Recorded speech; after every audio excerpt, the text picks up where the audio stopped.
Good evening, Internet. It's been a wonderful day. A little muggy today, but 70 degrees. Middle of December. Well, kind of. I'll take it. I'll take it. Tired of being cold. That's why we moved down here. One of the reasons. Anyway. So, are you getting excited? Christmas? We had our office Christmas party tonight. And got the lights on the fence. And one section is out, but I'm not going to worry about it. It is what it is. I'll set it up next year so that part goes in a place it doesn't matter. But we didn't get the front decorated yet. We got gumdrop trees and big ornamental balls to hang on the oak trees out here out front. All kinds of stuff that we got to put out there, but the Mrs. Grandpa is working tonight and the next 2 nights, so it'll get done next week. It'll be done in time for Christmas, and that's what's important, isn't it? The Christmas spirit. Oh, yeah. Yeah. Are you getting excited about getting to the end of this book and seeing how it turns out? What happens to the Scarecrow and the land of Oz? How does all that work out? Huh?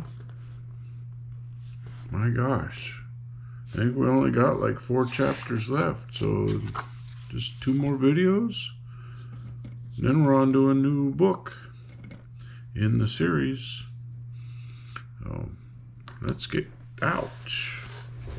Oh, that's so bright. Let's get cracking. Cracking. Ooh, look at the army of the Queen Glinda. The big one. And very orderly. The army of Glinda the Good looked very grand and imposing when it assembled at daybreak before the palace gates. The uniforms of the girl soldiers were pretty and of gay colors, and their silver-tipped spears were bright and glistening, the long shafts being inlaid with mother-of-pearl.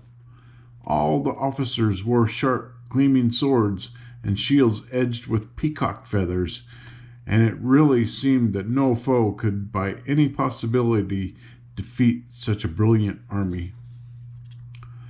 The sorceress rode in a beautiful palanquin which was like the body of a coach, having doors and turn the page too far, and windows with silken curtains, but instead of wheels, which a coach has, the palanquin rested upon 2 long horizontal bars, which were borne upon the soldiers' shoulders of 12 servants. The Scarecrow and his comrades decided to ride in the gump in order to keep up with the swift march of the army. So as soon as Glinda had started and her soldiers had marched away to the inspiring strains of music played by the royal band, our friends climbed into the sofas and followed.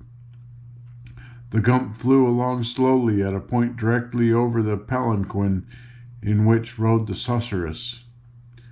"Be careful," said the Tin Woodman to the Scarecrow, who was leaning far over the side to look at the army below. "You might fall." "It wouldn't matter," remarked the educated Wogglebug. "He can't get broke so long as he is stuffed with money." He's funny. "Didn't I ask you?" began Tip in a reproachful voice.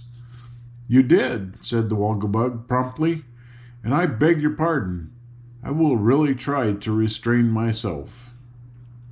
"You'd better," declared the boy.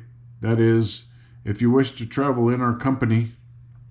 "Ah, I couldn't bear to part with you now," murmured the insect feelingly, so Tip let the subject drop.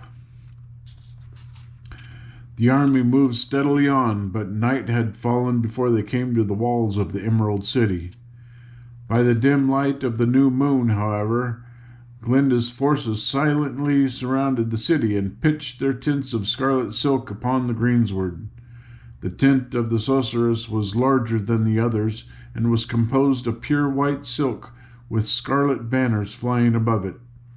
A tent was also pitched for the Scarecrow's party, and when these preparations had been made with military precision and quickness, the army retired to rest. Great was the amazement of Queen Ginger next morning when her soldiers came running to inform her that the vast army surrounding them. She at once climbed to a high tower of the royal palace and saw banners waving in every direction and the great white tent of Glinda standing directly before the gates. "We are surely lost," cried Ginger in despair, "for how can our knitting needles avail against the long spears and terrible swords of our foes?" "The best thing we can do," said one of the girls, "is to surrender as quickly as possible before we get hurt." "Not so," returned Ginger more bravely. "The enemy is still outside the walls, so we must try to gain time by engaging them in parley. Go you with a flag of truce to Glinda and ask her why she has dared to invade my dominions, and what are her demands." So the girl passed through the gates, bearing a white flag to show she was on a mission of peace, and came to Glinda's tent. The girl with the flag. Oh, goodness, ow. "Tell your queen," said the sorceress to the girl, "that she must deliver up to me old Mombi to be my prisoner. If this is done, I will not molest her farther." Now, when this message was delivered to the queen, it filled her with dismay, for Mombi was her chief counselor, and Ginger was terribly afraid of the old hag. But she sent for Mombi and told her what Glinda had said. "I see trouble ahead for all of us," muttered the old witch after glancing into a magic mirror she carried in her pocket. "But we may even yet escape by deceiving this sorceress, clever as she thinks herself." "Don't you think it will be safer for me to deliver you into her hands?" asked Ginger nervously. "If you do, it will cost you the throne of the Emerald City," answered the witch positively. "But if you will let me have my own way, I can save us both very easily." "Then do as you please," replied Ginger, "for it is so aristocratic to be a queen that I do not wish to be obliged to return home again, to make beds and wash dishes for my mother." So Mombi called Jellia Jam to her, and performed a certain magical rite with which she was familiar. As a result of the enchantment, Jellia took on the form and features of Mombi, while the old witch grew to resemble the girl so closely that it seemed impossible anyone could guess the deception.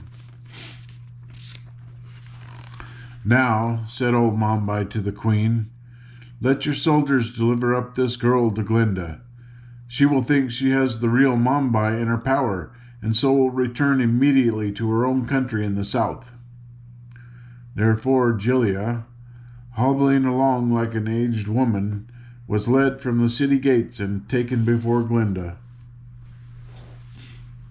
"Here is the person you demanded," said one of the guards, "and our queen now begs you will go away, as you promised, and leave us in peace." "That I will surely do," replied Glinda, much pleased, "if this is really the person she seems to be." "It is certainly old Mombi," said the guard, who believed she was speaking the truth, and then Ginger's soldiers returned within the city gates. The sorceress quickly summoned the Scarecrow and his friends to her tent and began to question the supposed Mombi about the lost girl of Ozma. But Julia knew nothing at all of this affair, and presently she grew so nervous under the questioning that she gave way and began to weep, to Glinda's great astonishment. "Here is some foolish trickery," said the sorceress, her eyes flashing with anger. "This is not Mombi at all, but some other person who has been made to resemble her. Tell me," she demanded, turning to the trembling girl, "what is your name?" This Julia dared not tell, having been threatened with death by the witch if she confessed the fraud. But Glinda, sweet and fair though she was, understood magic better than any other person in the land of Oz. So, by uttering a few potent words and making a peculiar gesture, she quickly transformed the girl into her proper shape, while at the same time old Mombi, far away in Ginger's palace, suddenly resumed her own crooked form and evil features. "Why, it's Julia Jam!" cried the Scarecrow, recognizing the girl in one of his old friends. "It's our interpreter," said the Pumpkinhead, smiling pleasantly.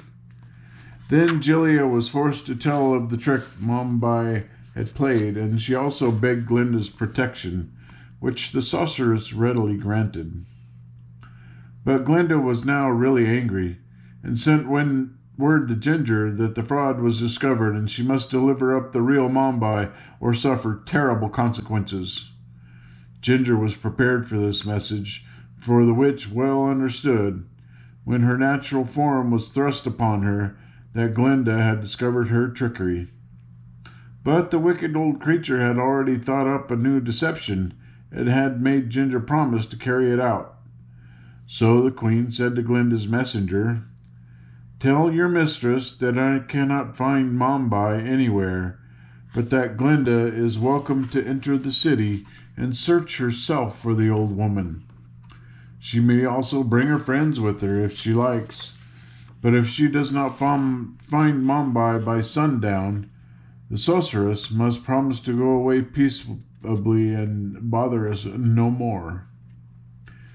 Glinda agreed to these terms, well knowing that Mombi was somewhere within the city walls. So Ginger caused the gates to be thrown open, and Glinda marched in at the head of a company of soldiers, followed by the Scarecrow and the Tin Woodman, while Jack Pumpkinhead rode astride the Sawhorse, and the educated, highly magnified Wogglebug sauntered behind in a dignified manner. Tip walked by the side of the sorceress, for Glinda had conceived a great liking for the boy. Of course, old Mombi had no intention of being found by Glinda, so while her enemies were marching up the street, the witch transformed herself into a red rose growing upon a bush in the garden of the palace. It was a clever idea, and a trick Glinda did not suspect. So several precious hours were spent in a vain search for Mombi. As sundown approached, the sorceress realized she had been defeated by the superior cunning of the aged witch. So she gave the command to her people to march out of the city and back to their tents. The Scarecrow and his comrades happened to be searching in the garden of the palace just then, and they turned with disappointment to obey Glinda's command. But before they left the garden, the Tin Woodman, who was fond of flowers, chanced to espy a big red rose growing upon a bush. So he plucked the flower and fastened it securely in the tin buttonhole of his tin bosom. As he did this, he fancied he heard a low moan proceed from the rose, but he paid no attention to the sound, and Mombi was thus carried out of the city and into Glinda's camp without anyone having a suspicion that they had succeeded in their quest.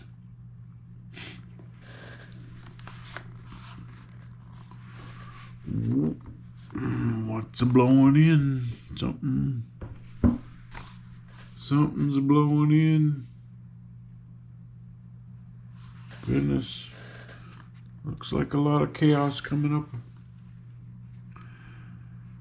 The transformation of old Mombi. The witch was at first frightened at finding herself captured by the enemy, but soon she decided that she was exactly as safe as a Tin Woodman's buttonhole as growing upon the bush. For no one knew the rose and Mombi to be one, and now that she was without the gates of the city, her chances of escaping altogether from Glinda were much improved. But there is no hurry, thought Mombi. I will wait a while and enjoy the humiliation of this sorceress when she finds I have outwitted her. So throughout the night the rose lay quietly on the woodman's bosom, and in the morning, when Glinda summoned our friends to a consultation, Nick Chopper carried his pretty flower with him to the white silk tent.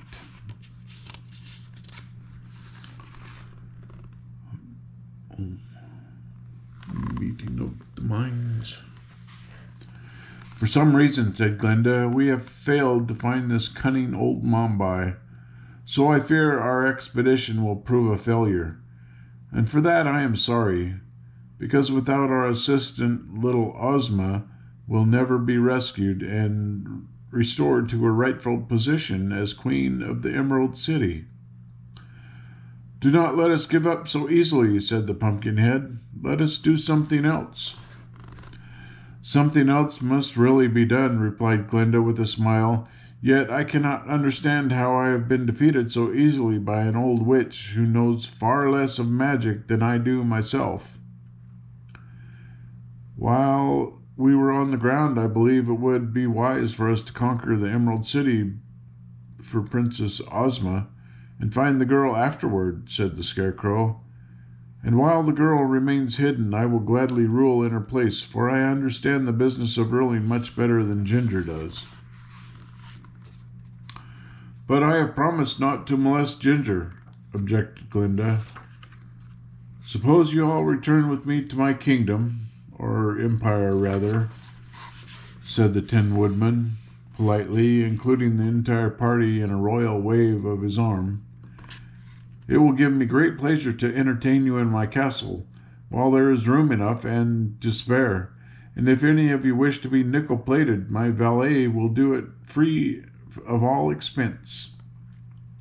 While the woodman was speaking, Glinda's eyes had been noting the rose in his buttonhole, and now she imagined she saw the big red leaves of the flower tremble slightly.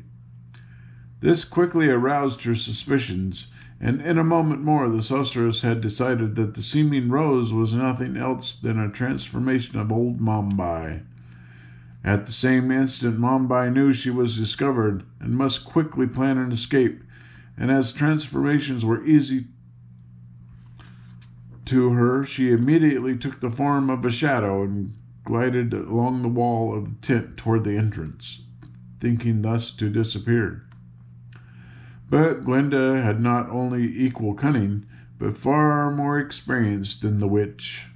So the sorceress reached the opening of the tent before the shadow, and with a wave of her hand closed the entrance so securely that Mombi could not find a crack big enough to creep through.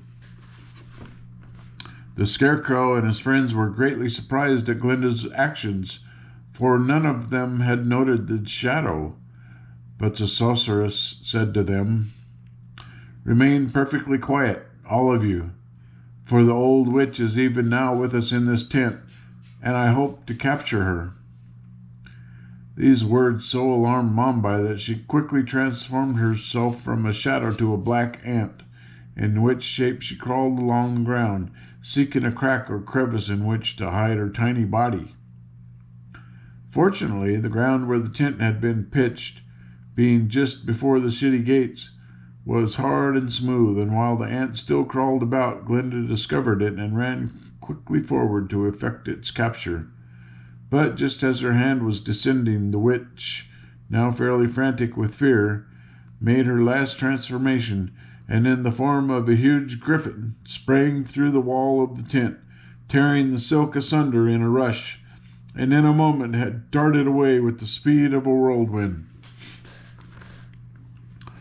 Glinda did not hesitate to follow. She sprang upon the back of the sawhorse and cried, Now you shall prove that you have a right to be alive. Run, Run! Run!" The sawhorse ran. Like a flash he followed the griffin, his wooden legs moving so fast that they twinkled like the rays of a star. Before our friends could recover from their surprise, both the griffin and the sawhorse had dashed out of sight. "Come, let us follow," cried the Scarecrow. They ran to the place where the Gump was lying and quickly tumbled aboard. "Fly," commanded Tip eagerly. "Where to?" asked the Gump in its calm voice. "I don't know," returned Tip, who was very nervous at the delay. "But if you will mount into the air, I think we can discover which way Glinda has gone." "Very well," returned the Gump quietly, and it spread its great wings and mounted high into the air. Far away across the meadows they could now see two tiny specks speeding one after the other, and they knew these specks must be the griffin and the sawhorse. So Tip called the Gump's attention to them and bade the creature to overtake the witch and the sorceress. But swift as was the Gump's flight, the pursued and pursuer moved more swiftly yet, and within a few moments were blotted out against the dim horizon. "Let us continue to follow them, nevertheless," said the Scarecrow, "for the land of Oz is of small extent, and sooner or later they must both come to a halt." Old Mombi had thought herself very wise to choose the form of a griffin, for its legs were exceedingly fleet and its strength more enduring than that of other animals.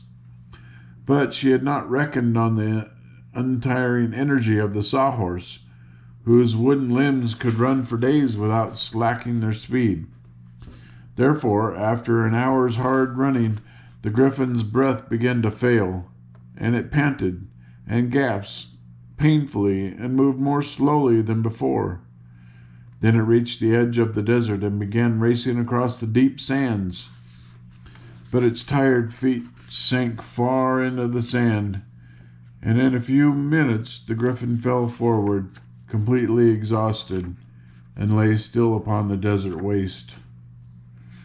Glinda came up a moment later, riding the still vigorous sawhorse, and having unwound the slender golden thread from her girdle, the sorceress threw it over the head of the panting and helpless griffin, and so destroyed the magical power of Mombi's transformation.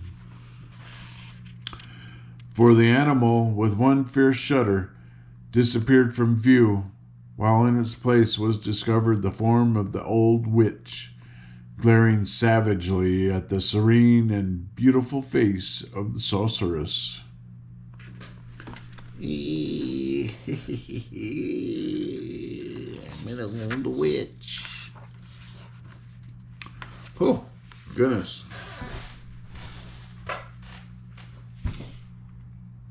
Oh.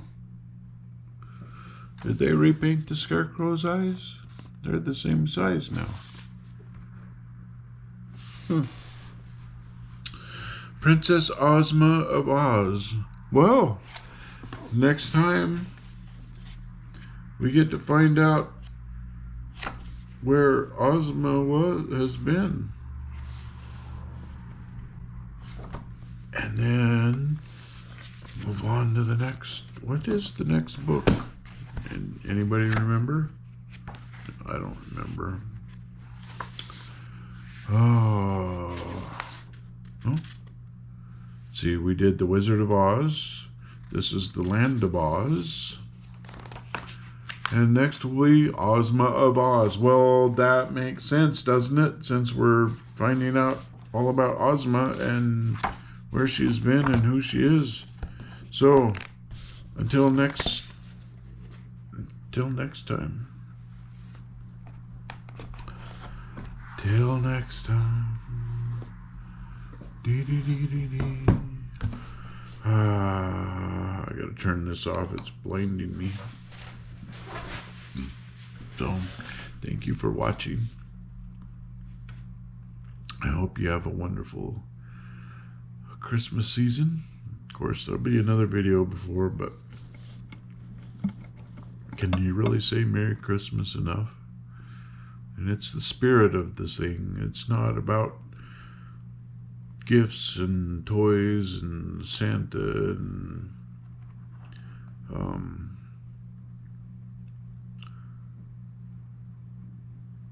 It's about the Spirit, about giving, about loving. Remember one of the videos said love is the answer to most every problem. It's true. That's the spirit of Christmas. It's all about love. Sweet dreams.